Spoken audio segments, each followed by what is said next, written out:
లైంగికంగా all perfect కానీ గర్భధారణ దగ్గర సమస్యలు, మారిన లైఫ్ స్టైల్స్, అలానే ఆరోగ్య సమస్యలు, ఊబకాయం, హార్మోన్ లోపాలు ఇలా అనేక కారణాలు దంపతుల్ని సంతాన భాగ్యానికి దూరం చేస్తున్నాయి. ప్రత్యామ్నాయంగా కృత్రిమ సంతానం వైపు చూసే కేసులు ఇటీవల కాలంలో పెరిగిపోయాయి. కానీ ఇన్ఫర్టిలిటీ సెంటర్ల చుట్టూ తిరుగుతుంటారు తప్ప ఏ సెంటర్ అయితే బెటర్, ఏ డాక్టర్ని నమ్మాలి అనేది మాత్రం పెద్ద సమస్యే. వీళ్ల బలహీనతల్ని సొమ్ము చేసుకోవడానికి కొన్ని ఫర్టిలిటీ సెంటర్లు మాటు వేసున్నాయి. లక్షలకి లక్షలు నిలువు దోపిడీ చేసేస్తున్నాయి. సంతానం కోసం ఆరాటపడేవారు, అనారోగ్య సమస్యలున్న దంపతులు ఐవీఎఫ్ పద్ధతిలో పిల్లల్ని కనే అవకాశం ఉంటుంది. ఇన్ విట్రో ఫెర్టిలైజేషన్ ఐవీఎఫ్ అంటే ప్రయోగశాలలో ఒక గాజు పరికరంలో జరిగే ఫలదీకరణ ప్రక్రియ.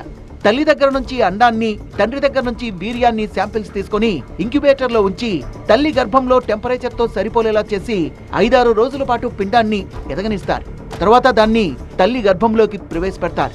ఫెర్టిలిటీ సెంటర్లలో ఐవీఎఫ్ తో పాటు ఐయుఐ పద్ధతి కూడా ఒకటి ఉంది. ఈ రెండు కుదరని పక్షంలోనే దంపతుల్ని సరోగసీకి సజెస్ట్ చేస్తారు డాక్టర్లు. సో ఐయుఐలో మనము ఫస్ట్ పద్ధతి ఆ అమ్మాయికి ఎగ్ రిలీజ్ అయిందా లేదా అని స్కాన్లో కన్ఫర్మ్ చేసుకున్న తర్వాత హస్బెండ్ని శాంపిల్ కలెక్షన్కి పంపిస్తాము.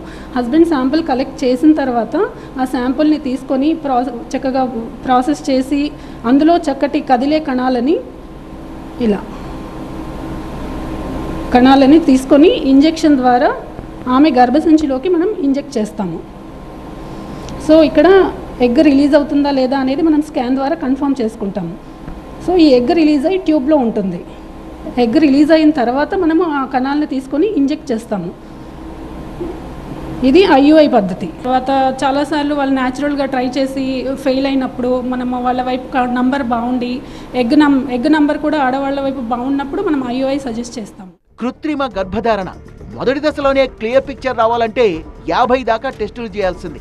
అండాన్ని, వీర్యాన్ని ముందుగా ఫ్రీజ్ చేసుకుంటామని కొందరు, తొందరగా ప్రెగ్నెన్సీ అయిపోవాలని మరికొందరు దంపతులు భావిస్తారు. వీళ్ళ డిమాండ్ల మేరకే ఫెర్టిలిటీ సెంటర్లు నిర్ణయం తీసుకుంటూ ఉంటారు. ఇక్కడ 100% సక్సెస్ రేటు అనేది శుద్ధ అబద్ధం. కానీ దంపతుల్ని ఆ విధంగా నమ్మబలుకుతారు. సక్సెస్ రేట్ అనేది కూడా కొంచెం ఆల్టర్ చేసి చెప్పడం, అంటే మన సెంటర్స్ని అట్రాక్ట్ చేసుకోవడానికి ఇన్స్టెడ్ ఆఫ్ సక్సెస్ రేట్ ఒక 20-30% దగ్గర కొంతమంది 100% అష్యూరెన్స్ ఇస్తూ ఉంటారు కూడా.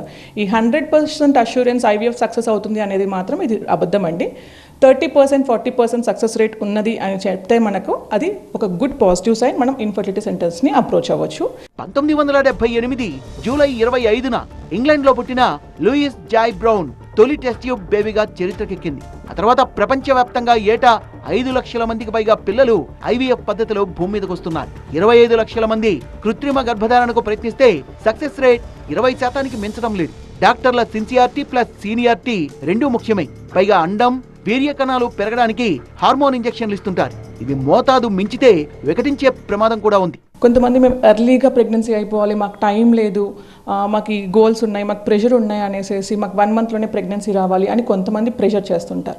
కొంతమందికి నిజంగానే ఎగ్ కౌంట్ అనేది చాలా తక్కువగా ఉంటుంది. అలాంటి సందర్భంలో ఏం చేస్తామంటే ఎగ్ కౌంట్ ఉన్న వాళ్ళకి, తక్కువగా ఉన్న వాళ్ళకి ఎగ్ గ్రోత్ పెరగడానికని ఇంజెక్షన్స్ ఇస్తూ ఉంటాం. ఫ్రమ్ డే 3 నుంచి డే 10 వరకు ఆల్టర్నేట్ డే స్కాన్స్ చేసుకుంటూ ఇంజెక్షన్స్ ఇవ్వడం జరుగుతుంది. అది ఎగ్స్ గ్రోత్ అవ్వడానికి కోసం మాత్రమే.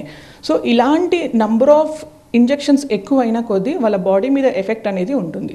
అది ఎలా అంటే వెయిట్ గెయిన్ కానివ్వండి, వాళ్ళ హార్మోనల్ ఇంబ్యాలెన్స్ కానివ్వండి, ఆర్ ఫేస్ పైన పింపుల్స్, కొన్ని సందర్భంలో ఎగ్ కౌంట్ అనేది డ్రాస్టిక్గా తగ్గిపోవడము, ఆర్ ఓవరీ డ్యామేజ్ అవ్వడం, అంటే పికప్ టైంలో ఓవరీ డ్యామేజ్ అవ్వడం, కొన్నిసార్లు లోపల అతుకులు కూడా ఫామ్ అవ్వడం అనేది చూస్తూ ఉంటాము. సో కరెక్ట్ పద్ధతిలో కరెక్ట్ ట్రీట్మెంట్ తీసుకోవడం చాలా బెటర్. నిజానికి అద్దె గర్భాలకు ఇండియాలో అనుమతి లేదు.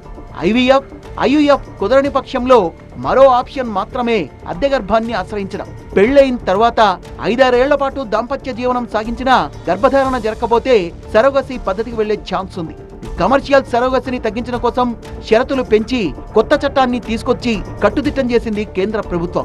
తల్లి గర్భసంచి దారుఢ్యంగా ఉంటేనే సరోగసీకి అనుమతిస్తారు. బయోలాజికల్ పేరెంట్స్ ఇద్దరు నుండి మనం స్పర్మ్ అండ్ ఎగ్ కలెక్ట్ చేసి బయట ల్యాబ్లో బేబీ తయారు చేసి అది ఖచ్చితంగా ఆమె అద్దె అంటే సరోగేట్ మదర్లోకి ప్రవేశపెడతాము. సో మనకి ఐవీఎఫ్ ప్రాసెస్కి ఒక 1 to 2 months పడుతుండొచ్చు. తర్వాత సరోగేట్ హెల్త్ ఫిట్ అయ్యి ఉండి ఆమె రెడీగా ఉంటే ఒక 3 to 4 monthsలో మనము ఈ ప్రాసెస్ని అంటే ట్రాన్స్ఫర్ వరకు బేబీ ట్రాన్స్ఫర్ వరకు 3 to 4 months పడుతుండొచ్చు. తర్వాత మళ్ళీ డెలివరీ అవన్నీ ఒక 9 months. భర్తతో విడిపోయిన మహిళ గాని భర్తను కోల్పోయిన మహిళ గాని సరోగసీ ద్వారా పిల్లల్ని కనొచ్చు. కానీ కొత్త చట్టం ప్రకారం రక్త సంబంధీకులకు స్వచ్ఛందంగా మాత్రమే గర్భసంచిని అద్దెకిచ్చే అవకాశం ఉంది. పైగా ఒకరిద్దరు పిల్లలుండాలి. 25 నుంచి 35 ఏళ్ల లోపు వయసు ఉండాలి. న్యాయపరమైన చిక్కులు ఉండకూడదు. పబ్లిక్తో మా అపీల్ ఏంటంటే ఇట్లాంటి కమర్షియల్ సరోగసీ అసలు ఫస్ట్ అలౌడ్ లేదండి. It is not allowed, it's banned as per the law. ఈ అంశం చాలా మందికి తెలియదు. కమర్షియల్ సరోగసీ పర్మిటెడ్ కాదు. ఓన్లీ ఆల్ట్రూయిస్టిక్ సరోగసీ అంటే only known family members, close relatives వాళ్ళతోనే సరోగేట్గా ప్రొసీజర్ చేయొచ్చు. అది కూడా స్పెసిఫిక్ కండిషన్స్ ఉంటాయి దానికి. అది ఫుల్ఫిల్ అయినప్పుడే లైసెన్స్డ్ ఎస్టాబ్లిష్మెంట్స్ దగ్గరే ఇట్లాంటి ప్రొసీజర్స్ చేయాలా. సో మా పబ్లిక్తో అపీల్ ఏంటంటే ఇట్లాంటి ఫ్రాడ్స్టర్స్కి you should not fall prey to them. And ఏదైనా ఇట్లా మీ నోటీస్కి వస్తే ఇమీడియట్గా మా పోలీస్ కన్నా లేదంటే మెడికల్ డిపార్ట్మెంట్ కన్నా ఇన్ఫర్మేషన్ ఇవ్వండి, so that we can seize such buildings. చట్టం ఇంత పకడ్బందీగా ఉన్నా గర్భాలు అద్దెకు తీసుకునే అక్రమ వ్యాపారం యథేచ్ఛగా జరుగుతూనే ఉంది. ఇప్పుడు బయటకు వచ్చిన సృష్టి సెంటర్ కూడా అద్దె గర్భాల కుంభకోణానికి పాల్పడ్డట్టు ఆధారాలున్నాయి.